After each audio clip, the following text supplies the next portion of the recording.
di apa namanya dilahirkan.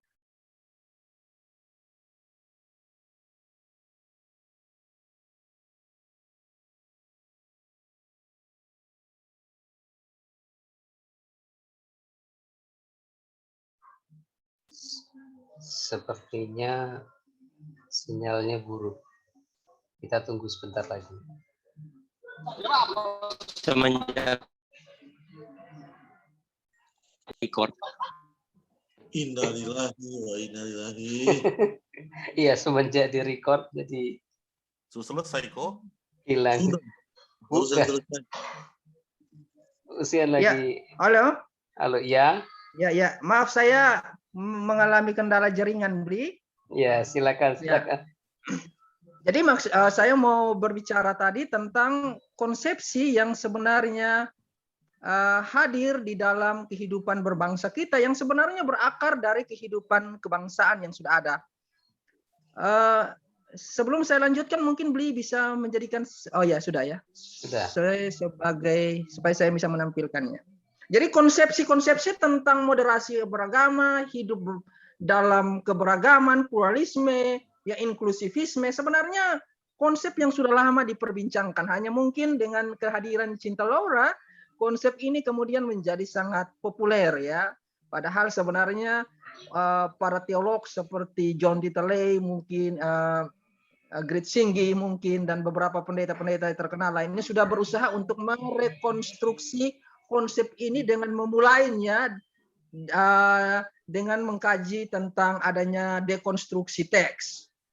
Nah, tapi baiklah, karena ini bukan makhluk asing yang baru dalam dunia berteologi, terutama dalam konsep teologi agama-agama, tetapi mungkin kata moderasi ini kata yang seringkali tidak populer ya.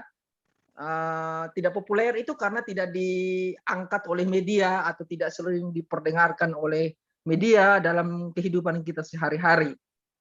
Nah, tetapi kalau kita lihat secara etimologis, nah konsep moderasi itu sebenarnya seperti kata Pak Pendeta tadi, itu adalah konsep yang menitikberatkan pada standar keseimbangan, ya, standar keseimbangan yang mana pihak-pihak yang ada di dalam kutub-kutub yang berbeda, baik itu yang ada di dalam kutub konservatisme, ya ultra konservatisme, maupun orang-orang yang berada dalam kutub moderat, kutub liberal maupun ultra liberal, itu bisa bertemu dalam suatu diskursus yang menekankan nilai-nilai kebersamaan, nilai-nilai persaudaraan, ya. Sehingga konsep keagamaan itu tidak menjadi utopia, sesuatu yang berada di atas, ya, yang tidak bisa dijangkau di dalam kehidupan yang real, ya, dunia empiris manusia. Atau bahasa Pak Pendeta Caken, ya, itu adalah agama yang bersifat satelit, agama satelit gitu katanya. Nah, supaya agama itu tidak menjadi agama satelit, maka agama itu perlu dibawa dan dikontekstualisasikan agar terjadi dialog antara kutub yang saya katakan tadi sebagai ultrakonservatisme dan ultraliberalisme bertemu di dalam suatu titik keseimbangan. Maka sebenarnya kata moderasi itu, atau secara etimologis, moderasi menuju kepada proses keseimbangan, ya, ketidakberpihakan antara satu pihak atau satu kutub kepada kutub yang lain. Dan ini yang sering disuarakan atau ini yang sering disampaikan di dalam berbagai kesempatan yang dilakukan oleh Pak Menteri Agama tentu saja tentang konsep ini. Nah, mengapa konsep ini perlu ada? Pertanyaannya demikian, mengapa sih konsep ini menjadi sangat penting saat ini? Ya, bahkan beberapa ahli seperti saya katakan tadi, seperti Pak Pendeta Profesor John Ditterley sudah memulai dengan melakukan dekonstruksi teks, dan kemudian ujungnya adalah bagaimana menemukan konteks yang lebih moderat terhadap hubungan antara titik ultrakonservatisme dan liberal konservatisme, ultra liberal. Nah, mengapa hal ini perlu ada sebenarnya? Ini kita berangkat dari realita bahwa ada pemahaman, ya, ada doktrinasi, ada konsep teologi yang seringkali dibangun di akar rumput yang membatasi hubungan sosial antara satu kelompok masyarakat dengan kelompok masyarakat yang lain. Nah, konsep yang membatasi satu kelompok dengan kelompok masyarakat lain ini kemudian menyebabkan adanya gesekan atau konflik sosial yang menyebabkan adanya pertentangan antara satu kelompok dengan kelompok lain yang disebabkan oleh adanya alur-alur ekstremisme, radikalisme, bahkan terorisme. Nah, munculnya dimensi atau mungkin dikatakan munculnya pemahaman yang ekstrim, bahkan radikal dan cenderung bersifat teror, itu sebenarnya bertolak dari esensi ajaran agama yang sering kali disalahpahami berdasarkan satu konsep atau satu pemahaman yang cenderung eksklusif. Ya. Nah, ini masalahnya. Banyak orang beragama tetapi berpikirnya secara eksklusif. Nah, berpikir secara eksklusif ini dikarenakan banyak pemeluk agama yang tidak memiliki tidak memiliki konsep yang cukup tentang memahami ajaran agamanya atau lebih khusus bagaimana memahami kitab sucinya secara tepat. Nah, konsep yang tidak tepat dalam memahami kitab suci atau konsep yang kurang tepat memahami kitab suci karena keterbatasan pemahaman tentang ajaran-ajaran dalam kitab suci, itu kemudian bisa memunculkan yang saya katakan tadi, ultra konservatisme yang berakhir kepada ekstremisme, radikalisme, dan terorisme. Nah, ini masalah. Dan masalah ini kemudian muncul dengan adanya begitu banyak tafsiran, begitu banyak upaya mendalami konsep ajaran agama yang ada dalam kitab suci oleh pemuka-pemuka agama, berdasarkan kacamata pemuka agama yang kebenarannya patut dipertanyakan sebenarnya. Tetapi kemudian diyakini sebagai kebenaran oleh pengikut-pengikutnya. Nah, ini persoalannya, ya, persoalan yang mengancam kita bersama.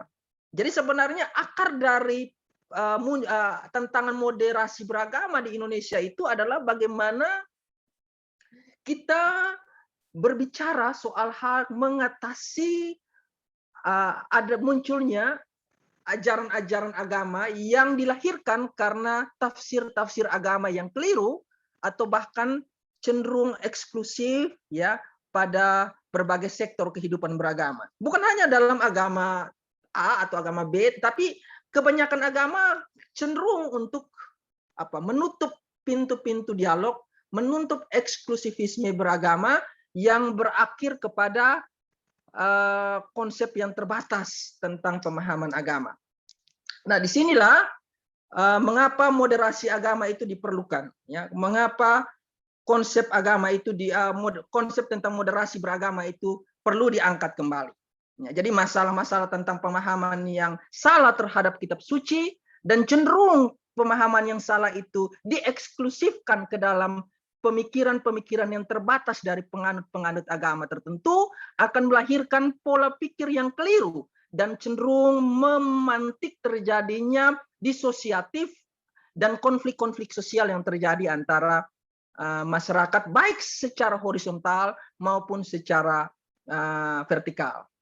Nah, ini yang saya katakan tadi kepada Bapak Ibu pendeta sekalian, Bapak Ibu dosen sekalian, bahwa ada fakta-fakta yang menjadi akar persoalan moderasi beragama, ya, fanatisme, eksklusivisme yang berada pada ruang berpikir idealisme tertentu. Ya. Dan idealisme itu kemudian melahirkan tindakan-tindakan yang cenderung bersifat ekstremisme, ya, seperti radikalisme maupun terorisme. Nah, ini yang patut kita cegah. Mengapa patut kita cegah? Karena paham-paham ini atau konsep pemahaman tentang agama tertentu, konsep pemahaman tentang kitab suci tertentu yang bernuansa seperti ini akan melahirkan disosiatif yang saya katakan tadi, atau bahkan juga menghasilkan disorganisasi di dalam kehidupan berbangsa kita. Nah, seperti yang saya katakan kepada Bapak Ibu sekalian tadi, bahwa bangsa kita ini memang bangsa yang dikenal sebagai bangsa dengan multikulturalnya, ya, bangsa yang berbeda-beda dalam berbagai fase kehidupan, berbagai dimensi kehidupan. Nah, tantangan besar untuk orang-orang dengan pemikiran, orang-orang dengan latar belakang berbeda seperti itu adalah munculnya paham-paham keagamaan yang justru merusak esensi kultural dari bangsa ini. Nah, ini yang mau kita cegah. Karena itu muncul apa yang disebut sebagai moderasi beragama. Ya. Moderasi beragama tidak bisa berdiri sendiri, Bapak Ibu sekalian. Moderasi beragama ini hanya bisa dilakukan melalui pendekatan-pendekatan yang komprehensif. Baik itu melalui civil education, ya, melalui pengarahan pada aktivitas pada pemuda-pemuda, ya, memberi pemahaman agama yang bersifat toleran dan sebagainya. Ini suatu pekerjaan besar, ya, pekerjaan besar dalam hal mencegah tindakan-tindakan yang bersifat radikalisme, tindakan-tindakan yang bersifat terorisme. Dan ini menjadi menarik karena usaha ini bukan usaha yang usaha yang parsial, tetapi membutuhkan semua pihak di dalam membangun suatu proses moderasi yang lahir dari kenyataan kemajemukan masyarakat kita, dan ini berlangsung secara terus-menerus, secara kumulatif di dalam kehidupan bernegara kita. Nah, fakta sosial bahwa Indonesia itu negara majemuk, ya, fakta sosial bahwa keindonesiaan kita itu adalah berdasarkan kepada Bhinneka Tunggal Ika, ini membawa kita pada berbagai konsekuensi. Konsekuensi di satu sisi bahwa perbedaan itu bisa menghasilkan distorsi sosial, bisa menghasilkan disfungsi sosial, bisa menghasilkan disorganisasi atau disosiasi sosial. Tetapi jika kemajemukan ini kita olah secara baik, maka ini akan menghasilkan sesuatu yang apa yang disebut sebagai kekuatan kebinekaan. Ya. Dan para pendiri bangsa ini dalam sejarahnya sudah mengusahakan itu. Maka sebenarnya konsep moderasi beragama bukan hal yang baru, seperti saya katakan dalam awal Zoom kita tadi, bahwa moderasi beragama itu sebenarnya sudah ada di dalam sistem konstitusi bangsa ini. Baik itu dalam Undang-Undang 45 maupun di dalam Pancasila. Nah, Undang-Undang 1945 dan Pancasila merupakan wujud dari apa yang kita temukan sebagai titik tengah dari berbagai perbedaan-perbedaan yang muncul dalam kemajemukan negara kita. Nah, jadi bagi saya, ya, agama dan moderasi itu merupakan dua titik yang harus dipertemukan dalam suatu suatu diskursus yang menekankan kepada kepentingan-kepentingan kemanusiaan. Ya, nanti sebentar saya penjelasan saya sampai pada penjelasan tentang pertanyaan bagaimana kita mencari titik temu untuk mendialogkan atau mendiskursuskan apa konsep yang ada di dalam konsep kemajemukan dan konsep moderasi beragama dalam realita kemajemukan itu. Nah, tapi sebelum saya berbicara soal itu, Bapak Ibu pendeta sekalian dan Bapak Ibu dosen sekalian, saya mau mengutip dulu, ini menarik ya, tulisan dari seorang bernama Paul Natter, ya, dia mengatakan bahwa deep down all religions are the same different paths leading to the same goals, katanya ya.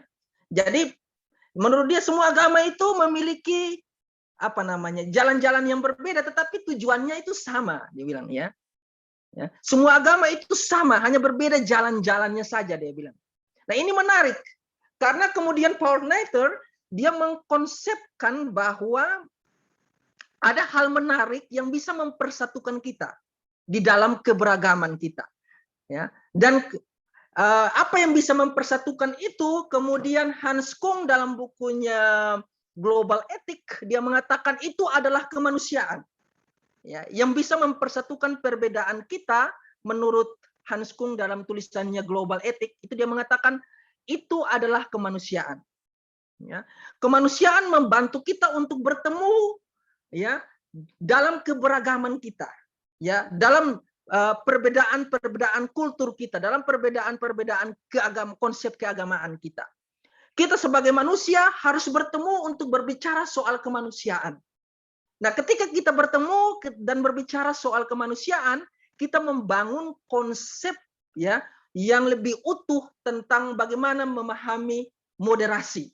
Ya, jadi moderasi ini bukan hal baru bagi keindonesiaan kita.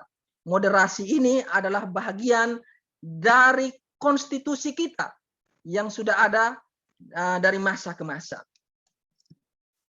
Nah, Bapak Ibu, berangkat dari konsep Paul Nater ini, saya mau mengatakan kepada Bapak Ibu bahwa tantangan berat kita untuk mewujudkan pertemuan dialogis antara perbedaan-perbedaan ini adalah munculnya dua konsep dasar yang sulit dipersatukan, tetapi tidak mustahil untuk dilakukan.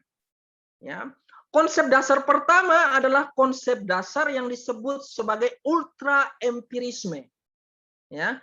Konsep dasar kedua yang kita sebut sebagai empirisme.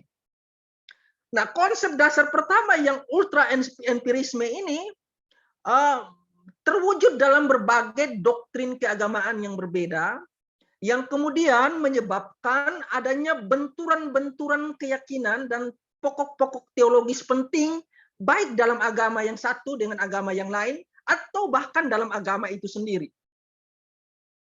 Nah, konsep-konsep ini yang seringkali menjadi batu kendala dalam mewujudkan titik temu pembicaraan tentang moderasi beragama. Tetapi ada juga hal lain yang menjadi fakta menarik untuk kita pahami dalam kenyataan hidup sosial kita, yang dalam bahasa sosiologi kita kenal sebagai dimensi empirik. Nah, dimensi empirik ini adalah kenyataan bahwa bangsa kita itu memiliki berbagai perbedaan dalam berbagai dimensi kehidupannya. Bukan hanya menyangkut kultur kita yang berbeda saja, tetapi juga karena habit kita yang berbeda, atau sampai kepada hal-hal yang paling prinsipil dan paling privasi dari seseorang itu kemudian menambah kerumitan ini. Jadi dalam konsep teologi dia sudah menjadi rumit karena kita berbeda, ya, karena berbagai doktrin dan konsep teologi yang berbeda, tetapi juga ditambah dengan kenyataan empirik masyarakat sosial kita, masyarakat Indonesia kita, keindonesiaan kita, yang ternyata juga memiliki kompleksitas dalam berbagai dimensi perbedaannya. Nah, bagaimana mempersatukan, mendialogkan hal ini? Ini pertanyaan mendasar dan menarik untuk menjawab tantangan moderasi beragama di Indonesia. Nah, pertama tentang konsep agama, ya, konsep ultra empirik, ya, ketika kita berbicara soal bagaimana mempertemukan mereka.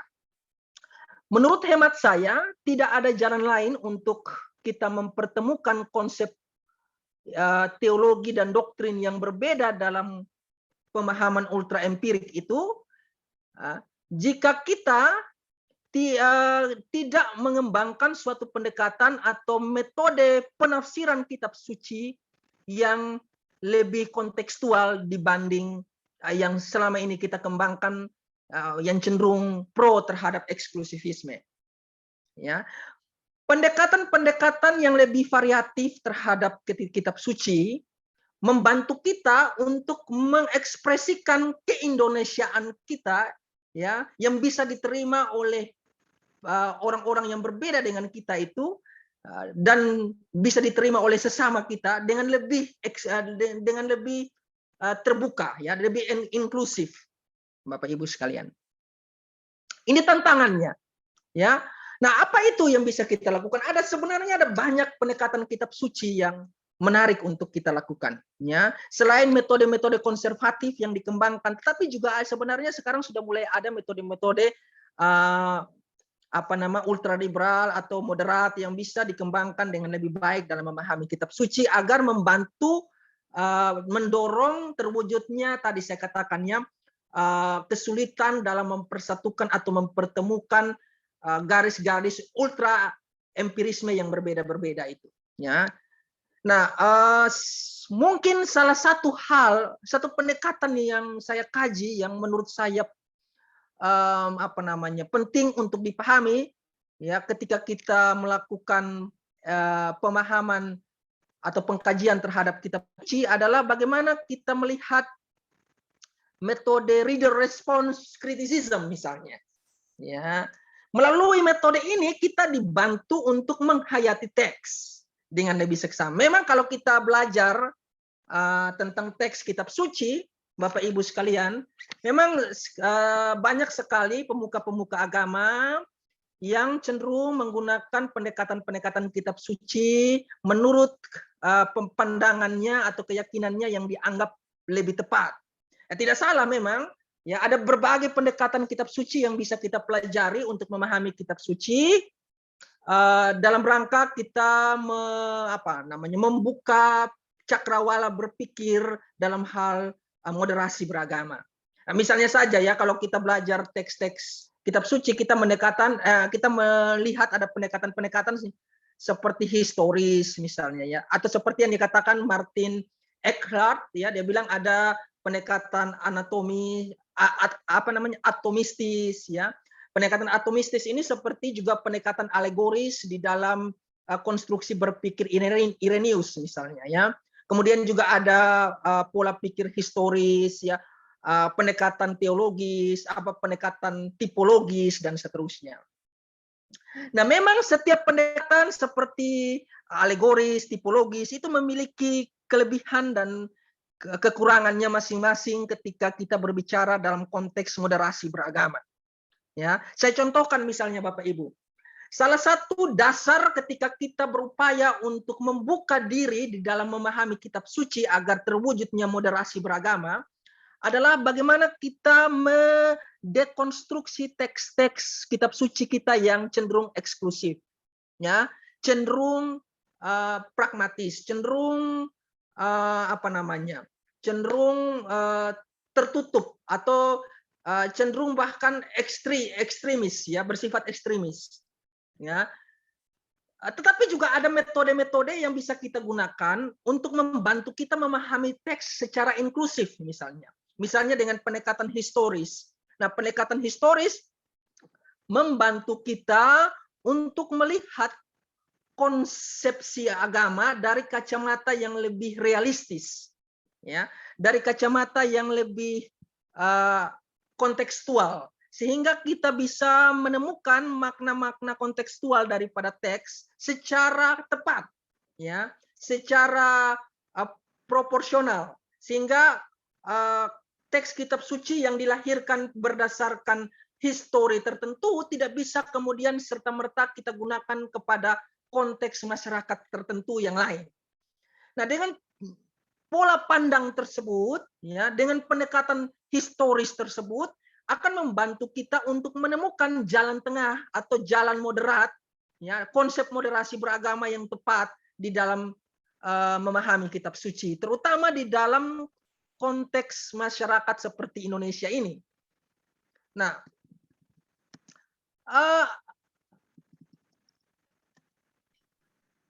ada banyak sekali sebenarnya yang mau saya katakan, tetapi mungkin nanti kita akan bicara ketika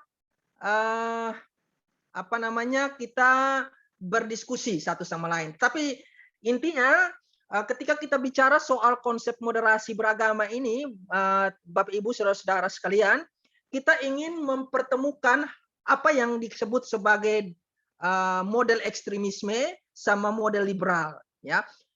Ekstremisme merupakan konsep menafsir kitab suci berdasarkan konsep tertentu pada aliran tertentu yang cenderung tertutup dan cenderung melegalkan ideologi-ideologi dan doktrin-doktrin yang mereka punya.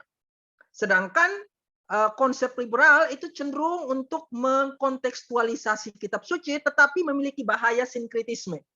Nah, untuk mempersatukan dua hal ini, kita perlu membangun jembatan moderasi.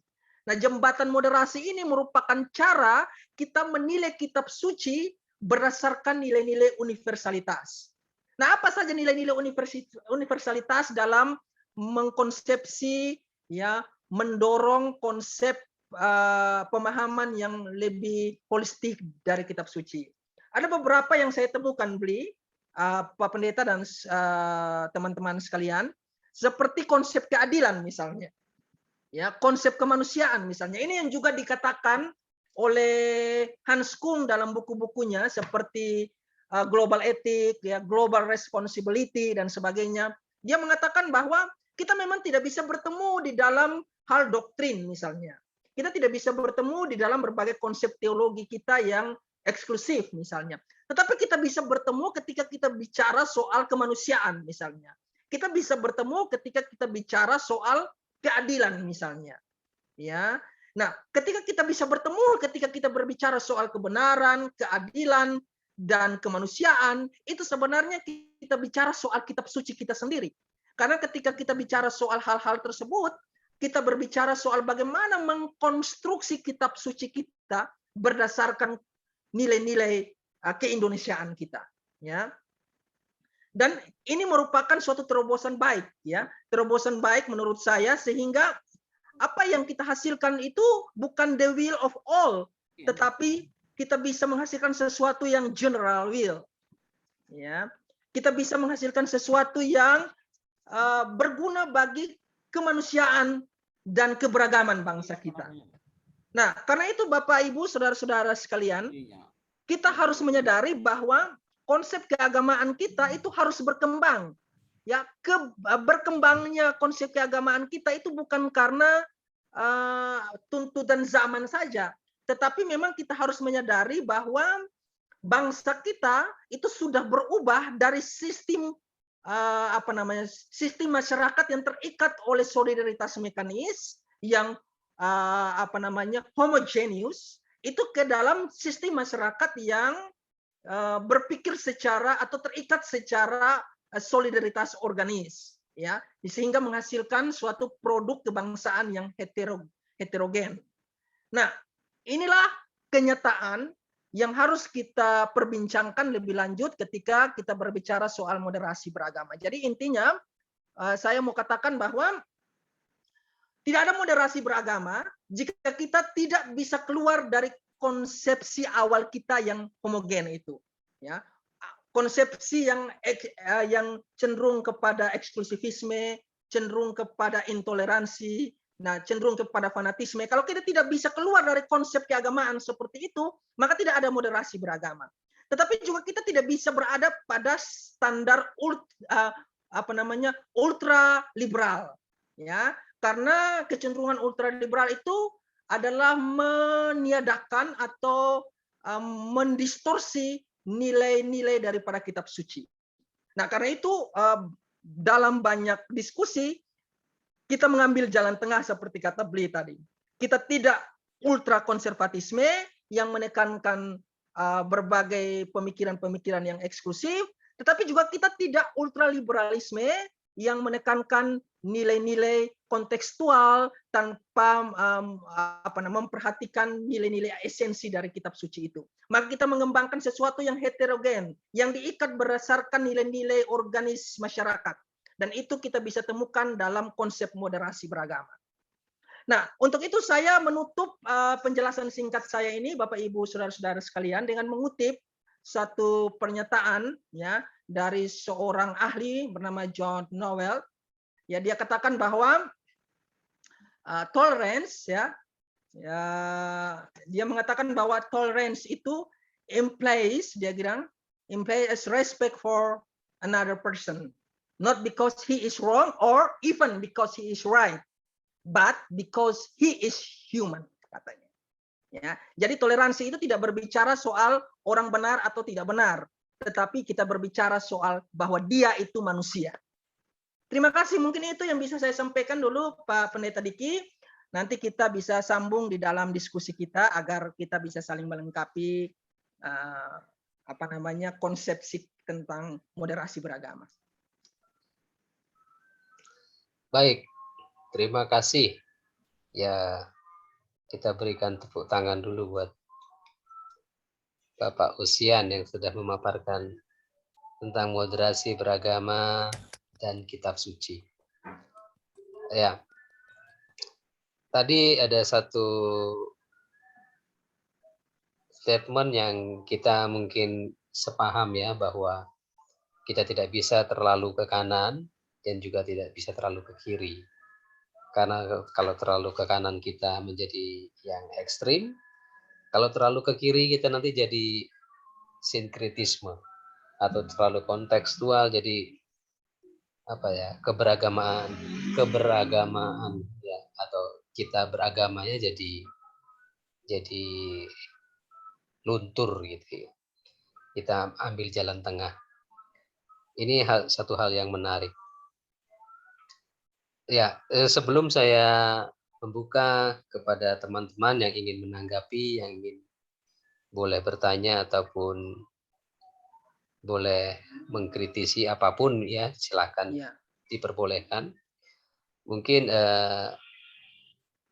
sedikit saja pertanyaan awal untuk Bapak Osian ya, sedikit pertanyaan. Apakah dari penelitian yang Pak Osian lakukan itu baik di secara akademis, di kampus ataupun ketika terlibat dalam kehidupan berjemaat,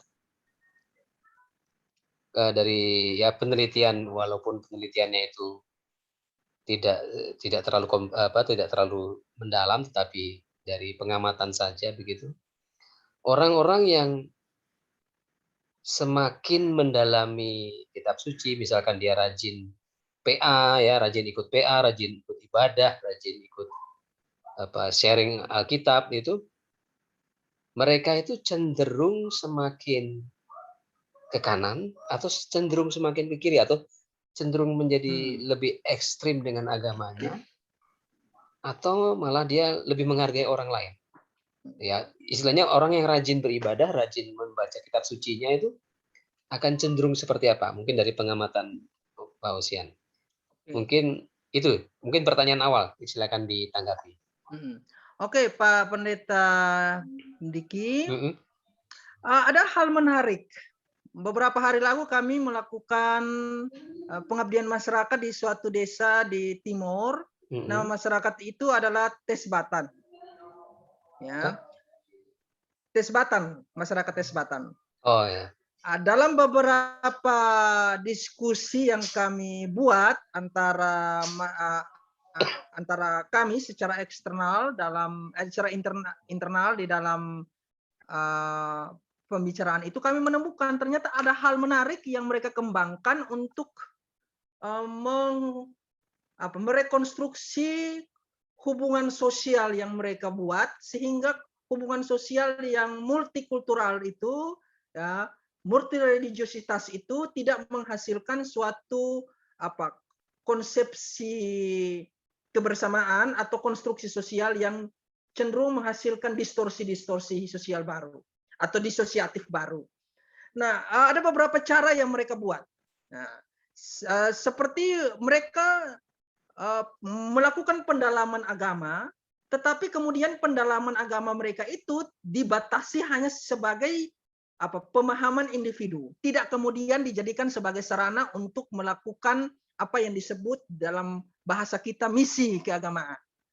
Nah, ini menarik, Blidiki. Mereka hidup berbeda-beda, ya, mereka hidup dalam keberagaman, tetapi kita menemukan dalam masyarakat itu, ya, sistem pemahaman agama yang mereka bangun itu tidak sistem pemahaman yang dihasilkan oleh keinginan untuk mengkristenisasi orang atau mengislamisasi orang, tetapi itu lahir dari konsep pemahaman yang bahwa apa yang saya pelajari itu hanya merupakan bahagian dari pemahaman saya yang terbatas kepada kebutuhan saya.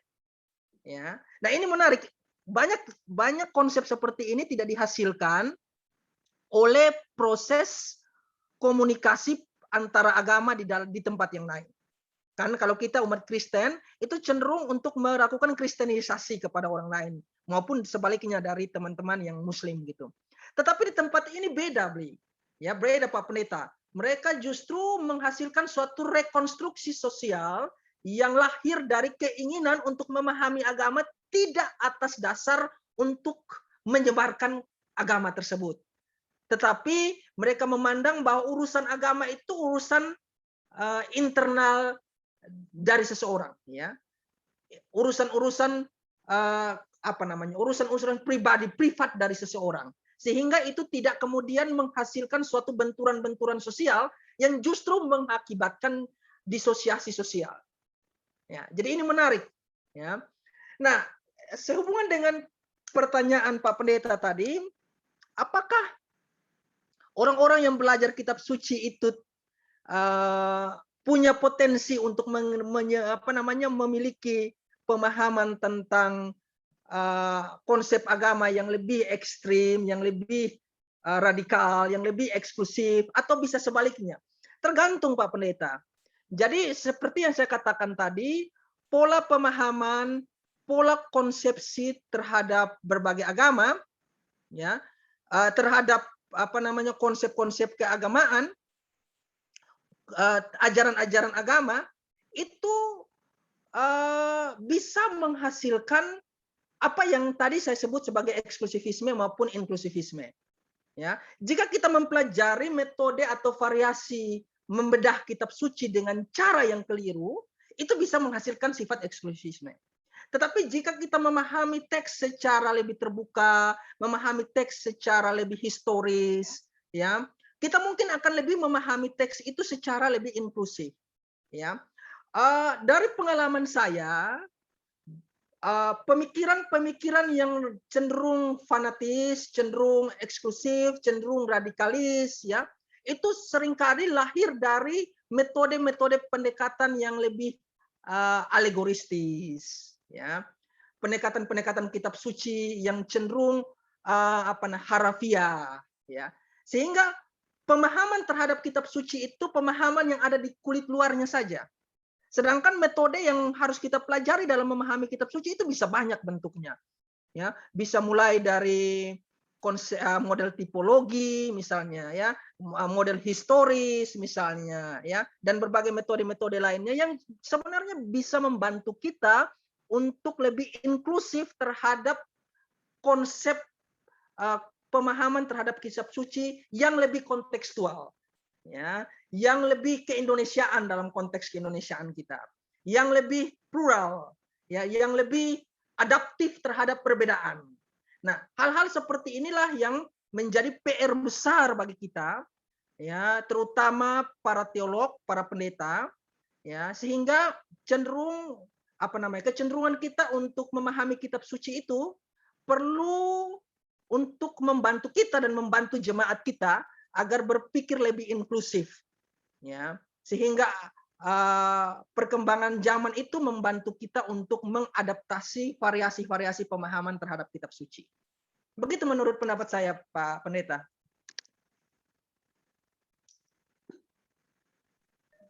Baik, terima kasih untuk sharingnya untuk tentang hal orang yang semakin dalam baca Alkitab, lalu seperti efek atau dampaknya, ya. Baik, kita langsung buka. Ini sudah ada yang raise hand dari Pendeta Theo. Mungkin bisa open cam dan langsung open mic. Saya sudah lama nggak lihat Pak Pendeta Theo nih. Mungkin Iya, saya mau mana? lihat. Silakan open cam dan open mic langsung kepada Bapak Usian. Ya, Pak Pendeta dari Gereja Kristen, ya, Protestan Indonesia, ya. Yoi. Ya, Pak Pendeta, silakan Pak Sorry, Pendeta. maaf Pak Bobi sama Pak Bli, karena di Jelambar sedang mati listrik ini, lagi blackout, jadi saya matikan kamera. Nah, tapi ada satu hal yang ingin saya sampaikan kepada Pak Osian, bahwa Pak Osian ini nampak memang dipengaruhi oleh kultur berpikir teologi Pak SW yang dibangun dari semangat filsafatnya Levinas, Derrida. Nah, tadi menggunakan dekonstruksi, rekonstruksi. Nah, saya tertarik itu tadi dengan cara berpikir Pak Osian, di mana ini adalah satu istilah yang dikembangkan oleh Derrida, dan ini dipengaruhi oleh Karl Marx. Nah, sedangkan Karl Marx ini berpikir sangat ekstrim dalam soal memandang agama. Dia melihat agama sebagai opium. Artinya di sini Karl Marx tidak membangun jembatan bagi agama. Nah, ini dalam penjelasannya. Tapi saya tidak ingin terjebak dalam istilah-istilah seperti yang digunakan istilah moderasi ini. Saya bisa paham kenapa Ocean ini sangat belakangan ini pasti memikirkan tentang moderasi. Karena ini adalah istilah baru yang dikembangkan oleh Kementerian Agama untuk membangun satu paradigma berpikir agama di Indonesia. Ini saya lihat murni dikembangkan oleh Kementerian Agama sejauh saya memandang. Kalau saya salah, mohon dikoreksi nanti. Dan istilah yang diperkenalkan oleh Kementerian Agama ini tentu disebarkan tentunya dalam tanda kutip kepada institusi-institusi yang berada di bawah Kementerian Agama, termasuk kampus yang dilayani oleh Ocean. Demikian kan? Nah, jadi moderasi itu mungkin sangat kental belakangan ini akan dikembangkan di dalam institusi di bawah Kementerian Agama. Tetapi yang ingin saya sampaikan di situ adalah saya kurang sepakat dengan istilah moderasi ini. Dan saya melihat moderasi ini sesuatu yang sangat memasung apa yang disebut dengan kebebasan. Karena orang tidak boleh terlalu ke kanan, tidak boleh terlalu ke kiri, di tengah-tengah dia ditarik. Dia tidak bisa berekspresi. Ini adalah pemasungan kehendak yang sangat luar biasa mengatasnamakan moderasi. Dan tadi ditawarkan oleh Ocean supaya tidak terjadi yang namanya ekstremisme, ditawarkan adalah dekonstruksi dan rekonstruksi beragama. Nah, ini hanya untuk misalnya yang sisi kiri ekstremis. Nah, bagaimana yang misalnya ultraliberalis dalam memikirkan agama, yang bahkan sampai kita lihat ada orang yang merasa bahwa hanya dia sama Tuhan saja yang tahu, tidak perlu agama-agama lain untuk menjadi sarana dia menjadi tenang, sejahtera, dan selamat. Nah, satu hal yang saya lihat bahwa ini menjadi satu kemunduran di Indonesia ketika konsep moderasi ini dikembangkan. Nah, saya melihat pemerintah terlalu banyak intervensi agama di ruang publik. Seharusnya pemerintah tidak terlalu banyak mencampuri urusan beragama yang harusnya ranah privat.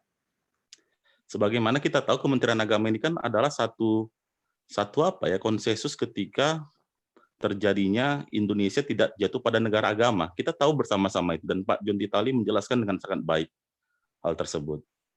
Nah, seharusnya Kementerian Agama pun tidak perlu ada di Indonesia, yang kemudian hanya untuk terjadinya hal-hal yang demikian, yang membawa kemunduran malah bagi bangsa Indonesia. Nah, saya melihat bagaimana Cina yang kemudian melihat bahwa agama itu tidak perlu di ruang publik. Ini belajar dari negara Cina. Dia tidak perlu melihat agama di ruang publik, tapi di ruang privat. Nah, tetapi dia berhasil memoderasi agama untuk kepentingan kemajuan bangsa. Nah, saya melihat Cina memoderasi agama itu dalam hal ketika mengembangkan iptek. Kita tahu bersama 2 tahun belakangan ini Cina berhasil mengirimkan wahananya ke luar angkasa, mengalahkan Amerika dan Rusia. Dia sudah sampai ke bulan, mengambil material dari bulan, dan kemudian dia menjelajah planet Mars, dan kemudian antariksa ini akan dikelilinginya dengan di tata surya kita. Dan dia menggunakan nama Dewi yang ada di dalam kepercayaan orang Cina. Dan moderasi untuk hal positif ini saya pikir bisa. Tetapi kalau moderasi untuk hal-hal yang sifatnya mengatur sana, mengatur sini, saya pikir sangat tidak sehat. Nah, tadi ditarik oleh Ocean tentang teori keadilan, supaya seperti apa. Kita pernah bersama-sama ditawarkan oleh dosen kita di kampus membaca pemikirannya John Rawls tentang teori keadilan. Dalam teori keadilan John Rawls, dia mengatakan dalam objektivitas positif bahwa orang yang berakal sehat ini cenderung akan memikirkan hal yang baik dan melakukan yang baik. Nah, jadi saya melihat disinilah letak filsafatnya John Rawls yang dilihat Eka Dharma Putra kalau kita baca bukunya tentang etika bisnis, bahwa Eka Dharma Putra melihat pemikiran John Rawls ini masuk filsafat karena dia berbicara seharusnya. Jadi kalau orang yang yang berakal sehat seharusnya perbuatannya itu baik dan juga termasuk adil. Nah, yang ingin saya katakan adalah moderasi agama bukan solusi untuk membangun perkembangan Indonesia yang lebih baik dan benar dan beradab. Tetapi yang lebih baik adalah mengembangkan pengetahuan yang lebih muktahir lagi di Indonesia. Sistem pendidikan harus dibebaskan dari kungkungan-kungkungan keagamaan, sehingga Indonesia itu dapat memiliki satu peradaban yang maju. Kita lihat teori kemanusiaan, dari teori kemanusiaan, bangsa-bangsa yang menjunjung kemanusiaan itu adalah bangsa yang maju. Bangsa yang maju biasanya memikirkan tentang hal kemanusiaan. Saya tadi yang masalah kemanusiaan saya sepakat dengan Osian. Tetapi dalam hal moderasi saya pikir ini adalah pemasungan. Dan ini mungkin kritik bagi saya, dan saya senang akhirnya berjumpa juga dengan Osian. Maaf ini Osian, asal presentasi dari kampus selalu saya kritik, tetapi ini kritik sayang ya, Osian ya. Salam sehat selalu dari Jakarta, terima kasih. Ya, terima kasih Pak Pendeta Theo Sibarani ya, dari Gereja Kristen Protestan Indonesia ya. Silakan beli Diki, Pak Pendeta Diki. Ya, mungkin kita bisa langsung saja memberikan tanggapan yang kira-kira Bapak Usian mau tanggapi dari apa yang disampaikan Bapak Pendeta Theo tadi. Iya, Silakan. Terima kasih Pak Pendeta Theo. Kalau saya berpikir bahwa apa yang Pak Pendeta Theo katakan itu juga tidak salah 100% ya, ada kebenarannya juga. Makanya tergantung cara berpikir kita seperti apa. Tetapi hal menarik dari pernyataan Pak Pendeta Theo tadi adalah tentang moderasi beragama ya. Ini sebenarnya apa sih konsep ini? Apakah konsep ini sengaja dipaksakan oleh khususnya instansi Kementerian Agama atau bagaimana sih sebenarnya? Nah, secara pribadi, Bapak Ibu Pendeta, saudara-saudara sekalian, saya melihat konsep moderasi beragama ini bukan hal yang baru di dalam kehidupan kebangsaan kita sebenarnya. Ya, konsep ini kalau kita telusuri sudah ada di dalam sejarah, dalam perjalanan panjang sejarah bangsa ini.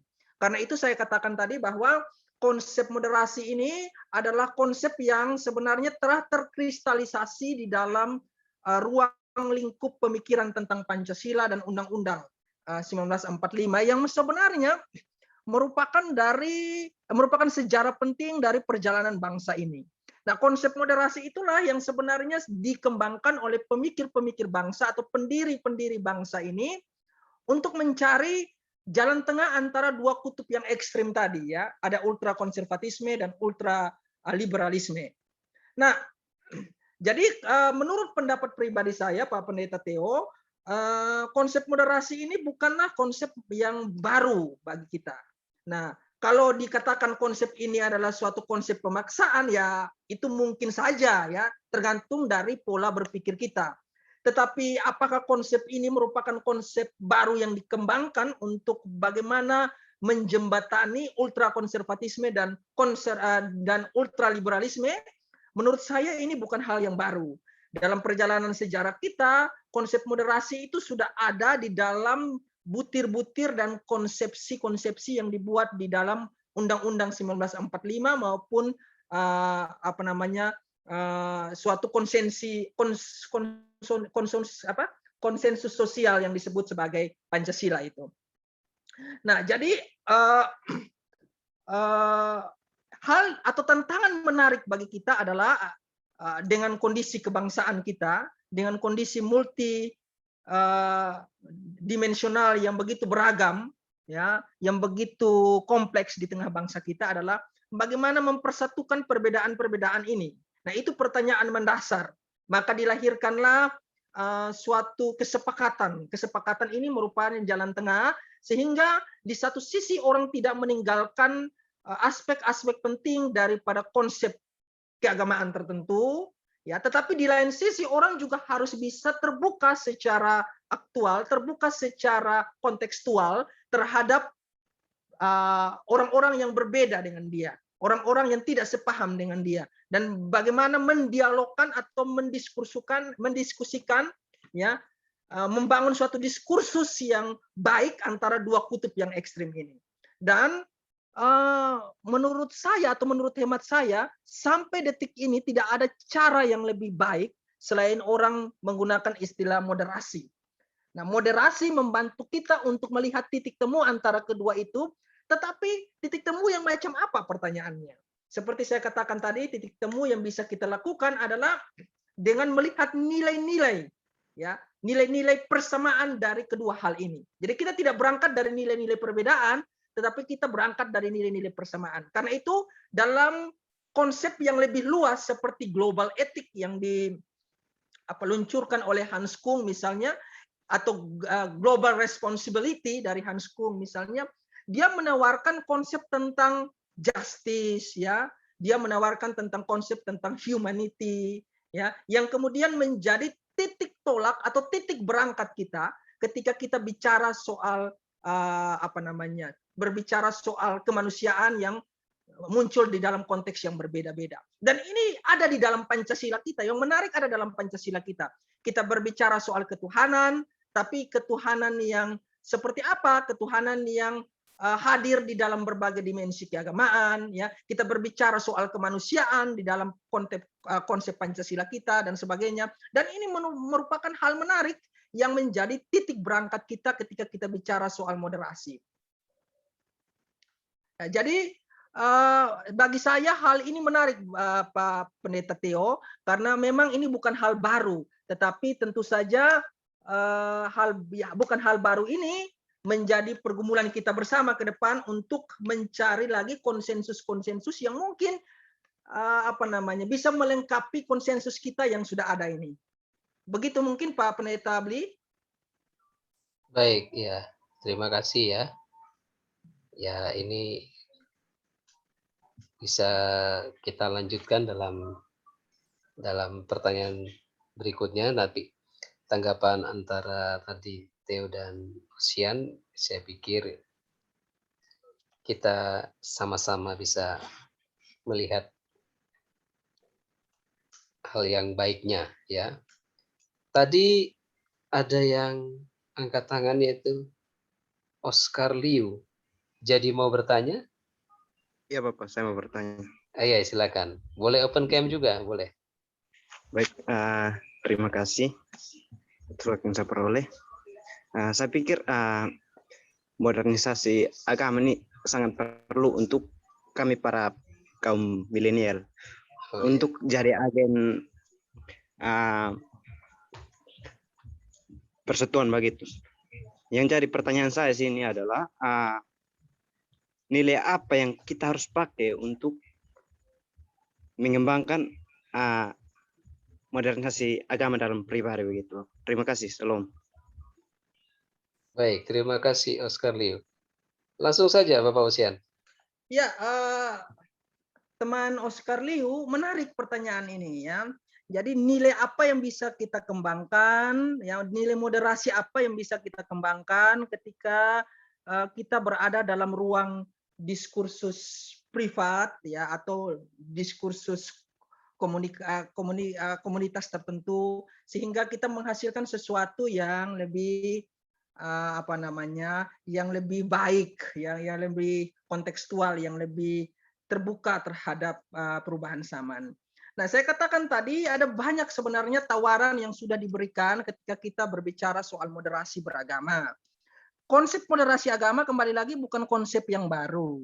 Di Indonesia kita kenal ada nilai-nilai Pancasila. Itu sebenarnya berangkat dari konsep moderasi beragama yang tidak anti terhadap konservatisme, tapi juga tidak anti kepada ultra liberal. Jadi mereka berusaha dimasukkan ke dalam suatu dialog sosial berdasarkan konteks keindonesiaan kita. Maka lahirlah nilai-nilai Pancasila seperti kemanusiaan dan segala macam, keadilan dan segala macam. Nah, tetapi di dalam dunia yang lebih luas, di dalam konteks global, seperti saya katakan tadi, ada nilai-nilai lain yang dikembangkan untuk mencari jalan bagaimana mempertemukan antara dua kutub ekstrim tadi.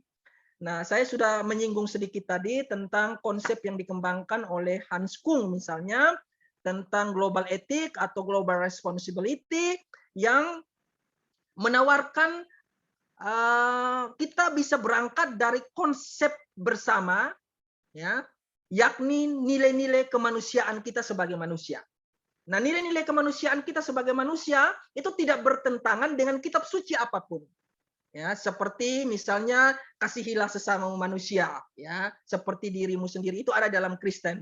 Ya, di dalam saudara-saudara kita yang Muslim, bagaimana memperlakukan manusia atau memperlakukan makhluk hidup secara baik dan seterusnya dalam agama yang lain.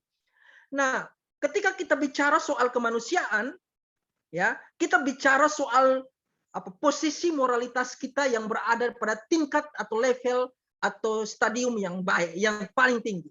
Ya, ketika kita berbicara soal kemanusiaan, kita tidak lagi berbicara soal sekat-sekat doktrinasi. Kita tidak bicara lagi soal sekat-sekat eksklusivisme. Kita tidak bicara lagi soal sekat-sekat hukum gerejawi. Kita tidak bicara lagi soal perbedaan ketuhanan, konsep tentang ketuhanan. Kita berbicara soal bahwa kita berada pada bumi yang sama dan kita berada pada kenyataan sosial yang sama bahwa kita itu manusia. Nah, kenyataan ini yang tidak bisa dipungkiri dan kemudian menjadi suatu diskursus yang baik untuk kita bisa kembangkan dalam mencari, ya, persamaan-persamaan dan menjembatani perbedaan-perbedaan yang kita punya. Nah, ketika orang berbicara soal perbedaan misalnya karena kita berbeda doktrin, berbeda denominasi, berbeda gereja dan seterusnya, mungkin saja kita akan perang seperti apa yang terjadi pada sejarah kekristenan misalnya. Ya, kita bisa saja mengulang sejarah perang salib misalnya, atau sejarah perang Protestan dengan Katolik misalnya, dan seterusnya kenyataan sosial yang terjadi. Tetapi ketika kita berbicara soal nilai-nilai kemanusiaan, nah, kita akan mendistorsi ego sektoral kita. Kita akan mendistorsi sikap eksklusivisme kita. Sehingga kita merasa bahwa kita harus memperlakukan orang bukan karena dia berbeda dengan kita, tetapi karena dia itu manusia. Nah, ini yang penting ini. Jadi perbedaan apapun yang ada di antara dia dan saya itu tidak menjadi halangan bagi kita untuk membangun suatu interaksi sosial yang berkualitas. Dan itu menurut Hans Kung hanya bisa kita lakukan dengan kita berpijak pada kemanusiaan kita sebagai manusia. Nah, untuk menjembatani perbedaan-perbedaan itu. Jadi kalau pertanyaannya nilai apa yang bisa kita kembangkan untuk kita pakai dalam mengembangkan itu, menurut saya mulailah dari kenyataan diri kita itu adalah manusia. Dengan mengetahui bahwa kenyataan diri kita itu memahami, mengetahui dan berefleksi tentang kenyataan sosial, kenyataan kenyataan teologis bahwa kita itu adalah manusia, maka kita bisa mengembangkan suatu konsep relasi dengan orang lain itu sebagai sesama manusia. Ya. Dan banyak sekali ayat-ayat kitab suci, termasuk ayat-ayat dalam kekristenan yang mengatakan bahwa ketika kita mau membangun relasi dengan Tuhan, itu kita juga harus membangun relasi dengan sesama. Ya, seperti kata Yesus, bagaimana kau bisa mencintai Tuhan yang kau tidak lihat kalau kau tidak mencintai sesama, dan seterusnya.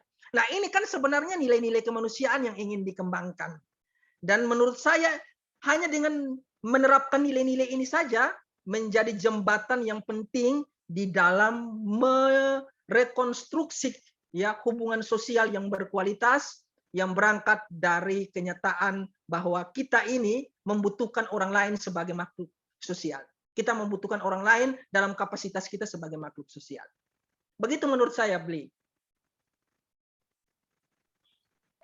Ya, terima kasih Bapak Usian tentang penjelasan tentang nilai-nilai yang bisa kita kembangkan. Ya, semoga bisa memberikan pencerahan ya buat Oscar Liu. Mungkin kita lanjut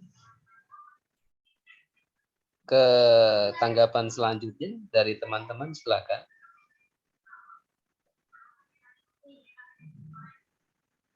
Oh, dari Bang Brampi. Silakan, mau open cam langsung? Ya, open mic dan open cam. Shalom, Shalom. Mas Diki, shalom, Mas Sosian, Shalom. Shalom Theo dan shalom teman-teman semua. Nah, terima kasih, menarik sekali apa yang tadi sudah dibahas oleh Bapak Osian gitu kan. Keren gitu kan, bagaimana kita mampu memiliki pemahaman yang baru, bagaimana kita mampu melihat dari sudut pandang yang baru gitu kan. Nah, pertanyaan yang pertama itu tadi saya lupa, ada kutipan yang tadi Bapak Osian bilang setelah Paul Knitter itu, yang kutipannya kurang lebih bahwa semua agama itu sama, ya, semua agama itu sama, hanya memiliki jalan yang berbeda tadi. Kalau tidak salah seperti itu ya, ada kutipannya setelah kutipan Paul Knitter yang disampaikan di dalam materi tadi.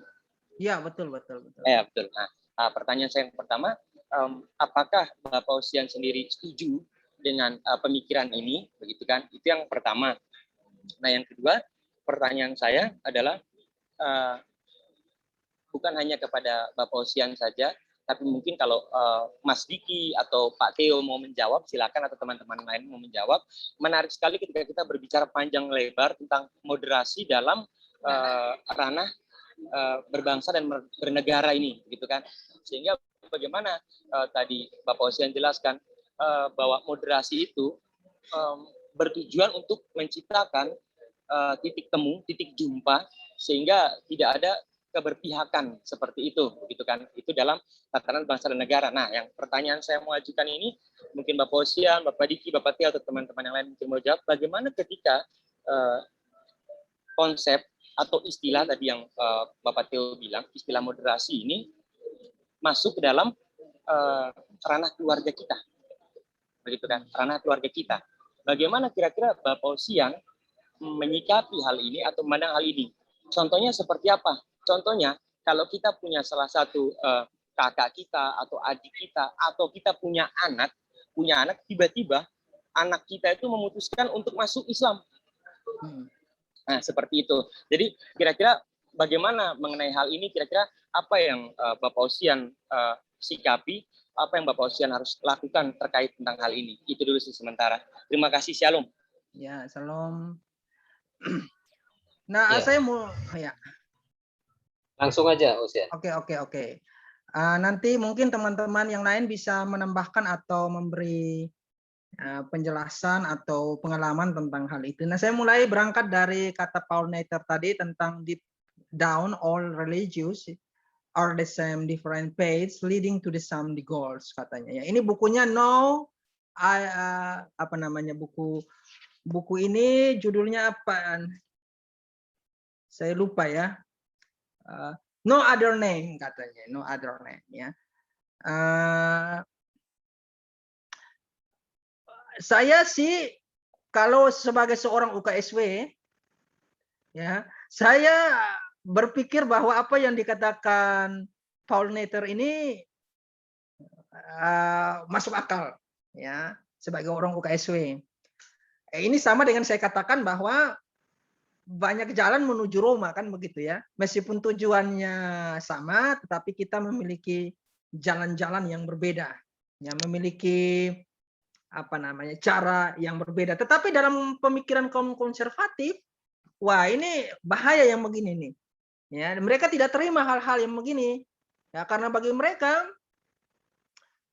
pemikiran-pemikiran yang cenderung liberal seperti itu dianggap sebagai konsumsi kelompok-kelompok tertentu, ya, sehingga konsep-konsep tentang apa namanya, liberalisme ditolak oleh kaum konservatisme ini, ya. Karena itu tidak heran sebenarnya konsep Paul Knitter ini tidak begitu populer di kalangan orang-orang kaum konservatisme, ya, karena mereka mengatakan kami lebih percaya perkataan Yesus, akulah jalan, kebenaran, dan hidup. Ya, tidak ada orang pergi kepada Bapa kalau tidak melalui aku. Ya, sedangkan menurut konsep ini tidak hanya Yesus sebagai jalannya, gitu. Ada banyak jalan yang bisa digunakan untuk mencapai tujuan itu.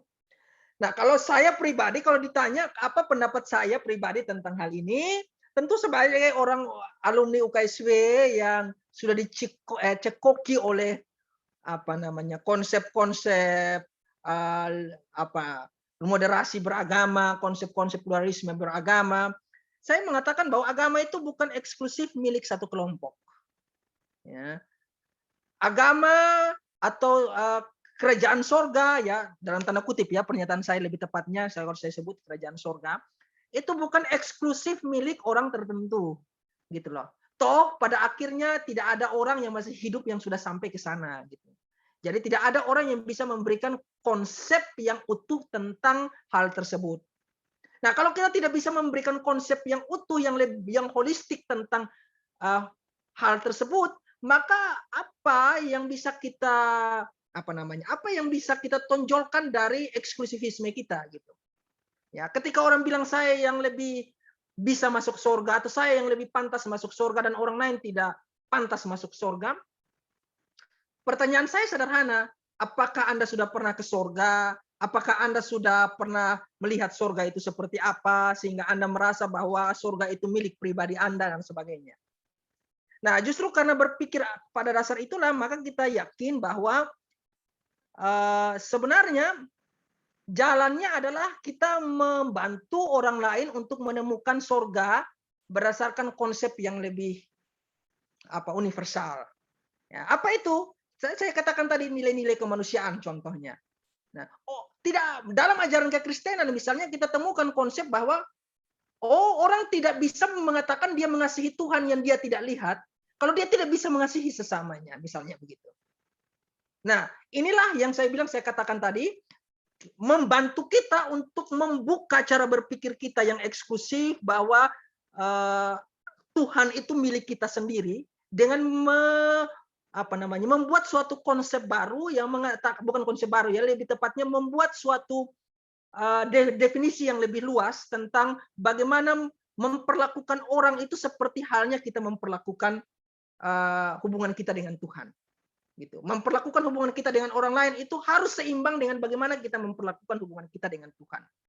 Ya, apa artinya kita mempunyai hubungan yang baik dengan Tuhan, tapi kalau hubungan dengan sesama kita itu juga tidak bagus misalnya. Ya, jadi pada titik itulah Pak Pendeta Abraham, pada titik itulah kita menemukan jalan tengah, atau pada titik itulah kita menemukan nilai-nilai universalitas daripada hubungan antara agama-agama yang berbeda, hubungan antara kepercayaan-kepercayaan yang berbeda. Nah, mungkin menurut saya itu Pak Pendeta, ya. Dan mungkin pertanyaan yang kedua saya lupa tadi Pak Pendeta, mungkin bisa diulang.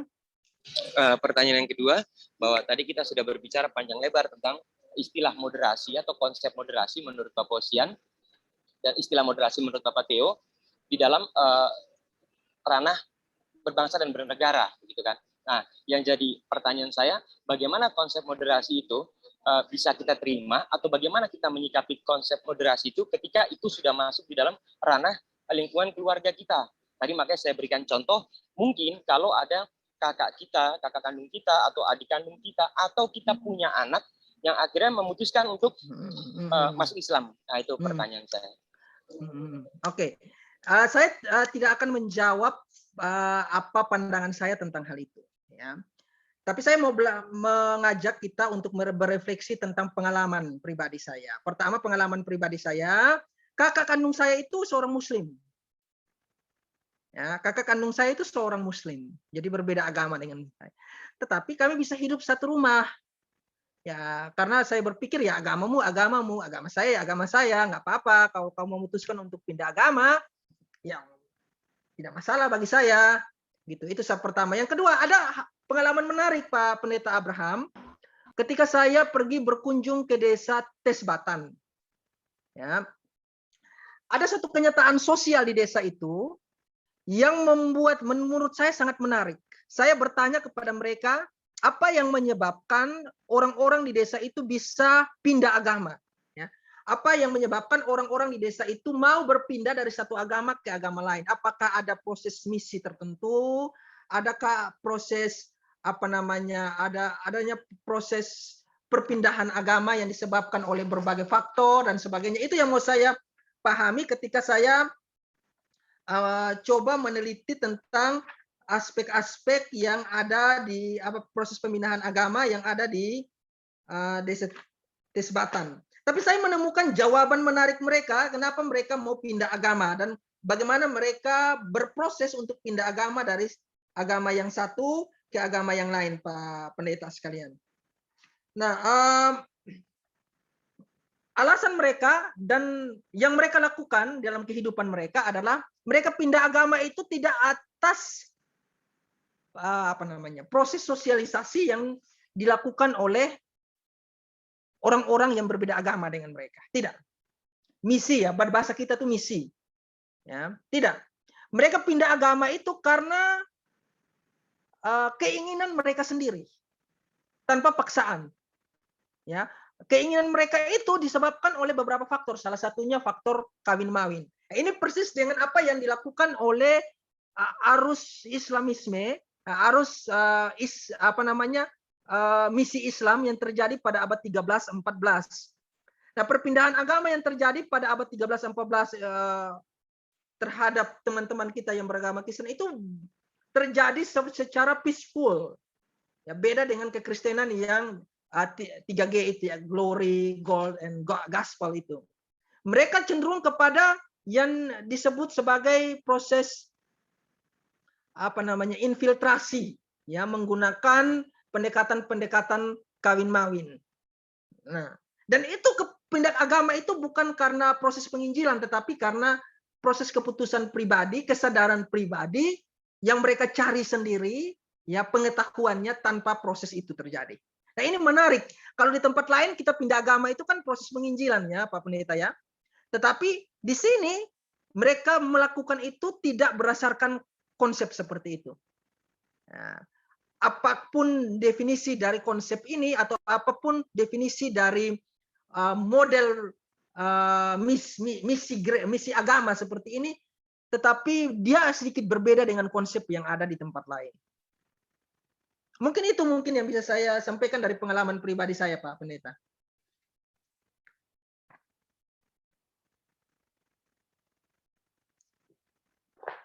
Ya. Ya. Bagaimana Bung Brampi? Cukup ya? Jadi kalau boleh saya menyimpulkan sedikit, jadi dari penyimpulan yang baik tadi dari Bapak Hosian, artinya mungkin kalau saya boleh simpulkan, mohon maaf kalau saya salah, tolong koreksi, artinya dengan konsep atau pemikiran bahwa agama itu seperti tadi itu, banyak jalan menuju Roma. Jadi artinya Bapak Hosian menyetujui bahwa kekristenan itu bukan satu-satunya jalan keselamatan, ya, kurang lebih begitu ya? Atau? Ya, jadi sebagai orang UKSW ya seperti Pak Pendeta ketahui sendiri bahwa konsep-konsep yang pluralistik seperti itu ya secara pribadi saya setuju bahwa keselamatan itu tidak milik satu kelompok saja, tapi keselamatan itu milik semua orang, ya, milik semua keyakinan, ya, milik semua aliran kepercayaan. Jadi ketika orang bicara tentang konversi beragama dari agama A ke agama B, proses konversi itu bisa terjadi karena berbagai alasan, termasuk alasan kawin-mawin tadi. Ya, dan apakah orang yang mengalami konversi agama ini kemudian tidak menikmati keselamatan? Nah, Pak Pendeta, mungkin dalam konsep teologi Pak Pendeta sekalian atau Ibu Pendeta sekalian akan mengatakan hal itu. Ya, mungkin saja ya, tapi secara pribadi saya sendiri tidak percaya bahwa keselamatan itu milik eksklusif dari satu kelompok agama tertentu. Keselamatan itu adalah hal yang universalitas dari sisi kemanusiaan kita dan sisi sisi ultra empirisme kita. Nah, dengan demikian kita sadari bahwa apapun bentuk konversi agama yang terjadi di sekitaran kita itu tidak menghilangkan esensi keselamatan dari pribadi-pribadi orang itu. Begitu mungkin Pak Pendeta. Baik. Terima kasih atas penjelasannya Bapak Hosian. Nah, ini waktu kita tinggal 10 menit ini. Mungkin ada satu lagi lah kawan-kawan yang mungkin mau kasih pertanyaan. Oh, dari Bung Yos Lopis ya. Ya. Ya, langsung saja Bung. Silakan.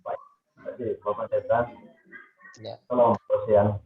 Ya, Pak Yus Lopis. Berterima kasih kepada Pak Posian dengan pemaparan materinya yang luar biasa. Ini ada dua hal yang ingin saya sampaikan.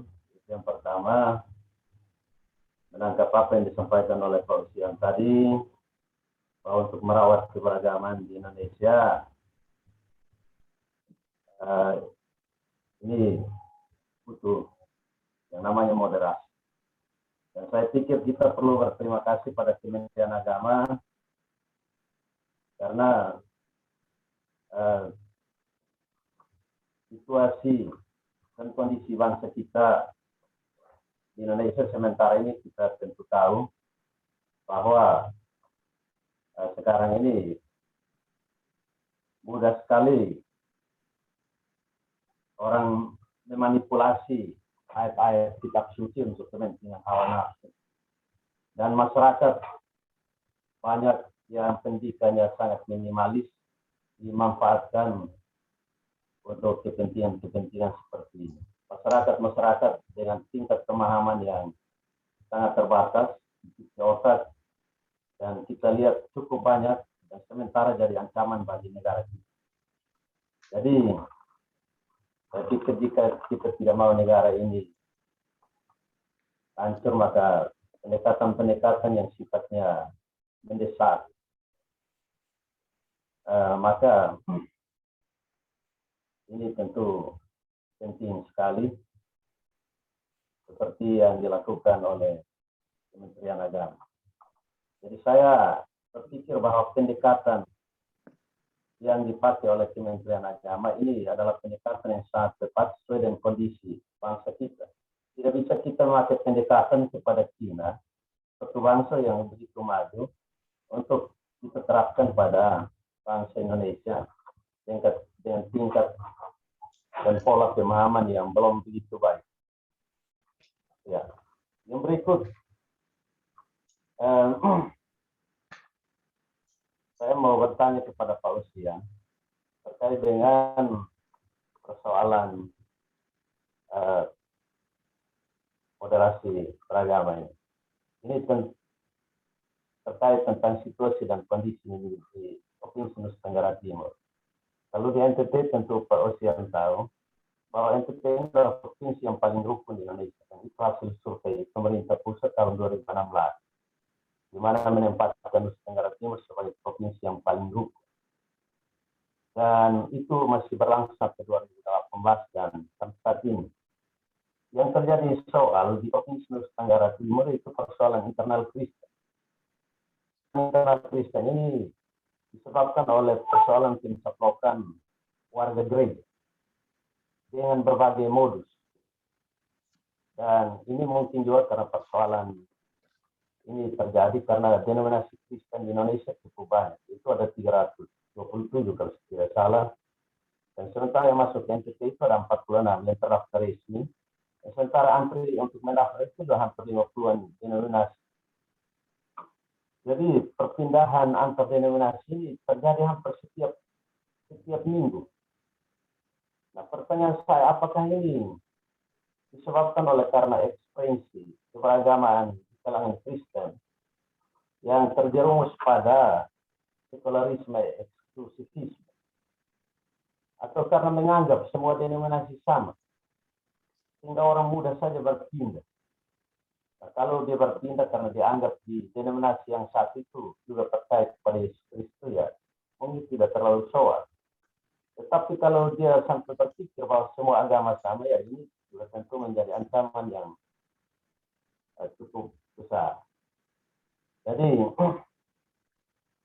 persoalan di internal Kristen ini, ya saya sebagai awam, saya juga mungkin berpikir bahwa apakah ini juga karena internalisasi nilai-nilai ajaran agama kita belum begitu baik, sehingga mudah sekali orang mengambil keputusan untuk berpindah, atau mudah sekali dia mengiming-imingi orang dengan materi untuk berpindah masuk ke denominasi.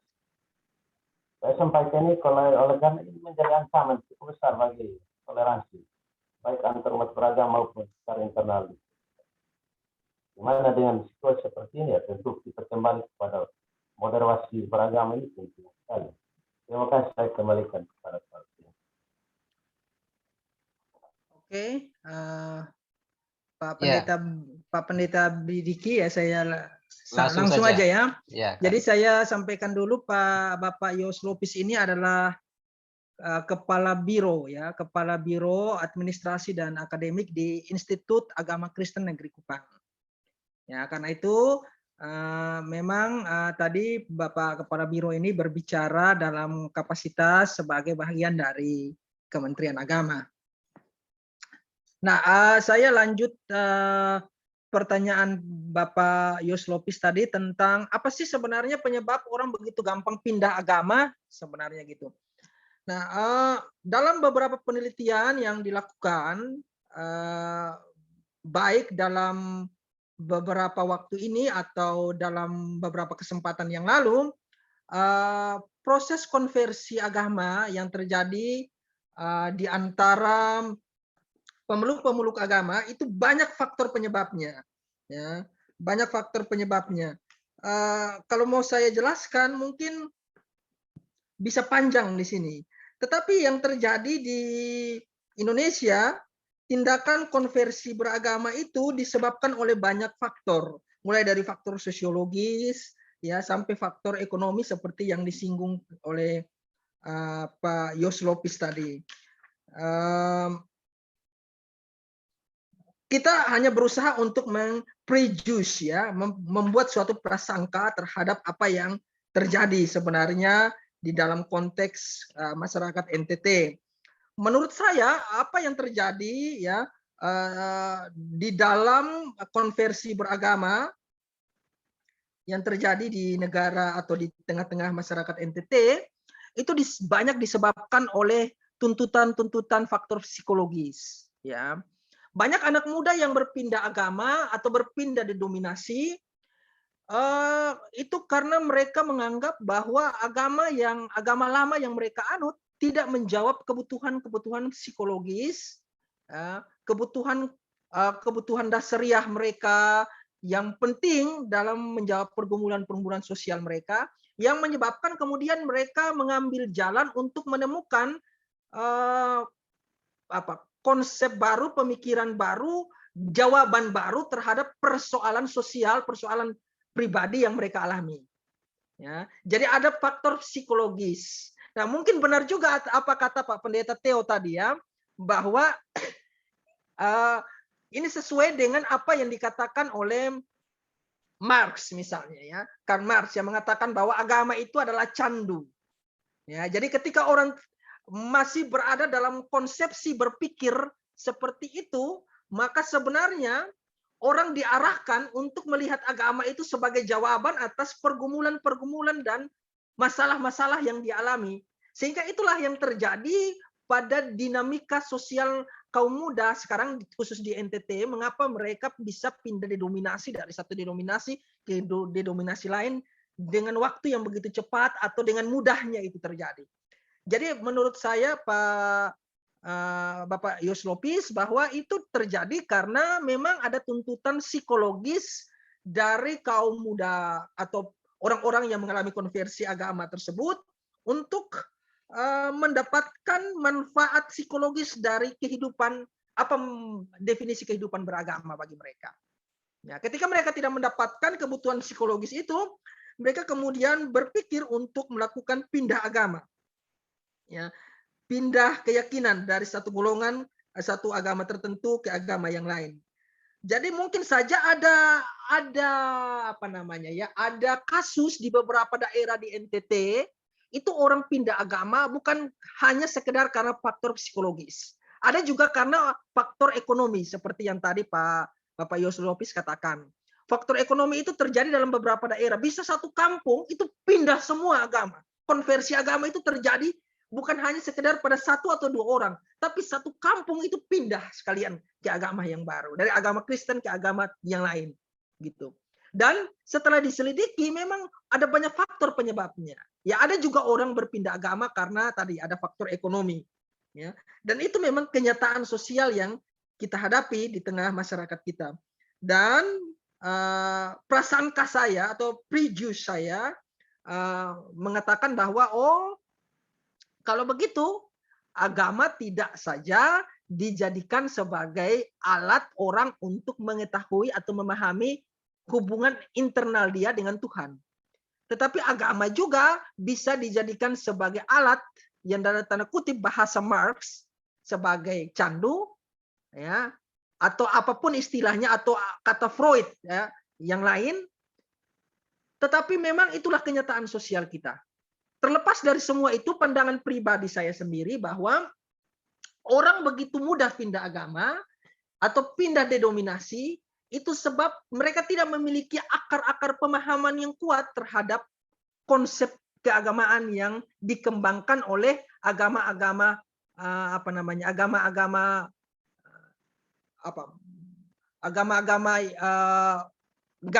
garis mainstream yang ada sekarang di Indonesia, ya, agama-agama besar yang ada sekarang di Indonesia, atau denominasi utama yang ada di Indonesia sekarang. Nah, ketiadaan pemahaman dan konsep teologis yang cukup, ya, terhadap tradisi-tradisi keagamaan itu membuat orang tidak puas dengan pola pelayanan misalnya. Ya, contoh paling ekstrim itu, bukan contoh paling sederhana itu adalah bagaimana model liturgi, ya, model liturgi yang dikembangkan oleh gereja-gereja mainstream misalnya, yang berbeda dengan gereja-gereja yang lain misalnya karismatik misalnya. Konsep liturgis yang dikembangkan oleh HKBP misalnya, konsep liturgis yang dikembangkan oleh GPIB atau GEMIT misalnya, itu berbeda dengan konsep liturgis yang dikembangkan oleh gereja-gereja karismatik misalnya. Nah, ini pengaruh besar sekali bagi upaya orang melakukan konversi, ya, baik itu konversi aliran kepercayaan maupun konversi antara agama.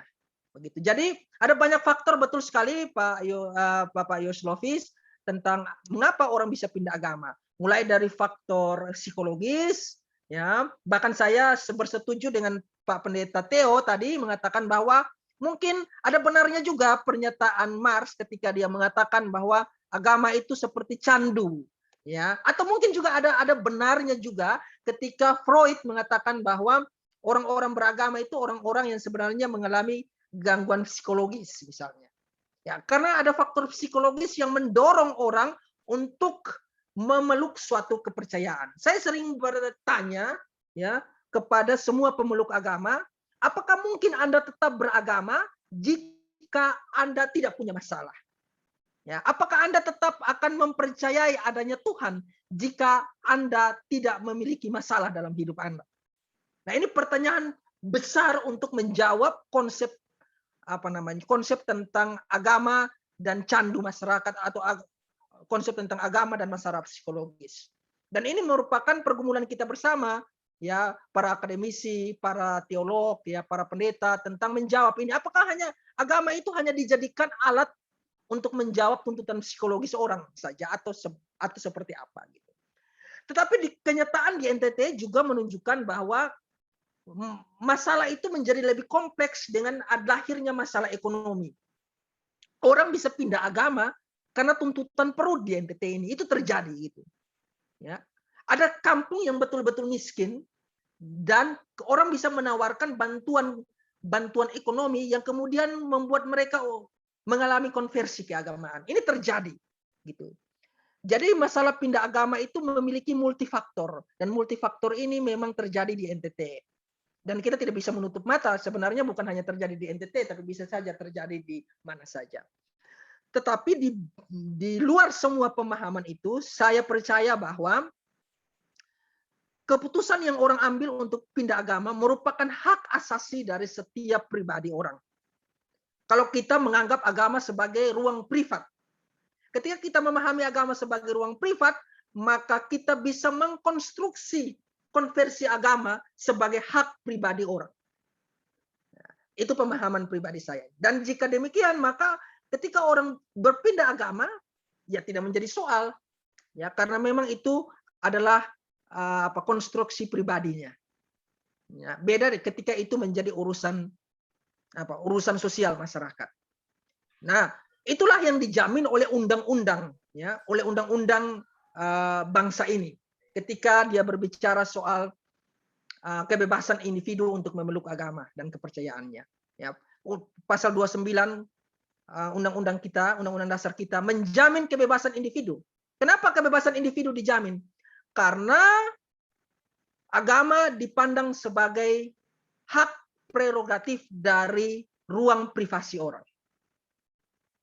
Begitu menurut saya. Terima kasih mungkin.